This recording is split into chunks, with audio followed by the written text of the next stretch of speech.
The Japanese invasion of Legaspi on 12 December 1941 was one in a series of advance landings made by Imperial Japanese forces as first step in their invasion of the Philippines. The purpose was to obtain control of local airstrips, which could be used as forward bases by fighter aircraft for operations in central Luzon. Control of Legaspi was an important point in the Japanese strategy, as it would also give them control of San Bernardino Strait, between the islands Luzon and Samar, which would prevent the Americans from bringing in reinforcements from the south. The first invasion was at Batan Island on 8 December 1941.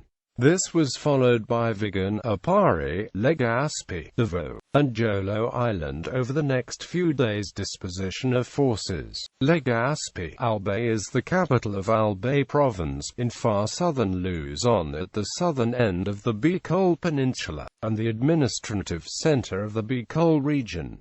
The city was an important seaport, and the southern terminus of the Manila Railway. The area of Legaspi was in theory defended by General Wainwright's South Luzon force with two infantry divisions, the 41st Division to the west and the 51st Division to the east. With these two divisions, Parker was expected to cover a very large geographic area with 5 large bays suitable for amphibious operations, and over 400 kilometers of coastline suitable for landings. Moreover, both divisions were undermanned, poorly trained, and suffered from a serious shortage of equipment. In addition, the situation was complicated further in that the enlisted troops spoke only the local Bicol languages, whereas the officers spoke only Tagalog and English. On the Japanese side, General Loma had organized a detachment of 2,500 men from the IJA 16th Division, led by Major General Naoki Kimura, with the Infantry Group HQ,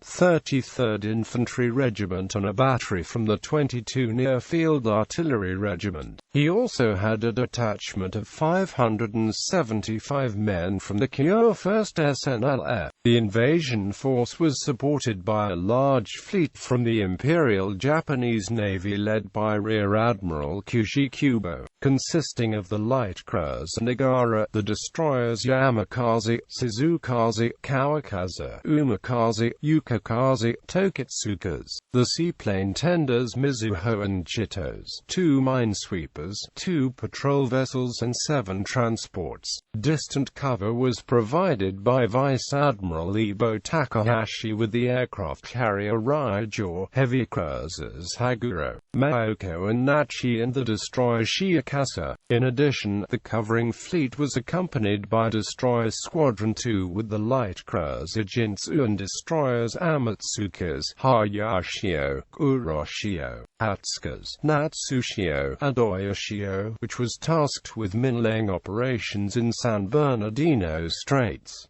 Landing and aftermath. The Kimura detachment landed at Legaspi on the morning of 12 December without opposition, as the nearest American forces were over 240 kilometers away. By 9 o'clock they were in control of both the airfield and the railroad.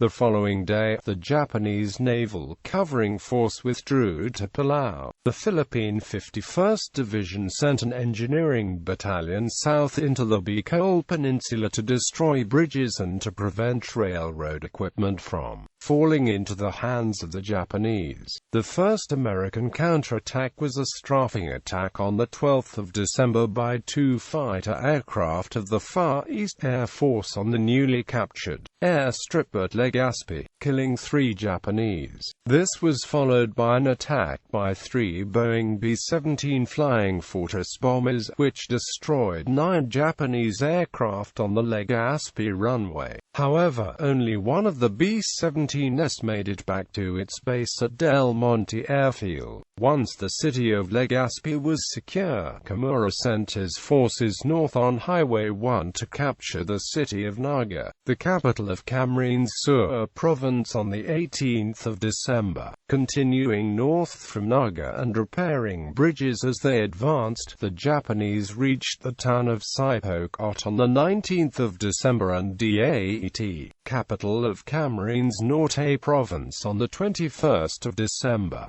General Parker ordered 2 companies of the 52nd Infantry to make a stand north of Sipocot, as the Bicol Peninsula is very narrow in that area, enabling a small force to considerably delay the Japanese advance. In the early morning of the 22nd of December, a company from the Kimura detachment engaged the Americans. However, the 52nd Infantry had a good geographic position, and was able to push the Japanese 10 kilometers south. However, on the 23rd of December, the Japanese made a landing at Atamonan, the capital of Quezon province, to the north of the American positions. Although thus encircled, a portion of the 52nd Infantry managed to make its way back to American lines. Consequences. In retrospect, the advance landings by the Japanese in southern Luzon, including at Legaspi, largely accomplished its strategic objective of encircling the American forces in central Luzon, preventing both escape and reinforcement. Tactically, the airfields seized were small, and with the rapid advance of the Japanese into both central and southern Luzon, were soon unnecessary for further operations.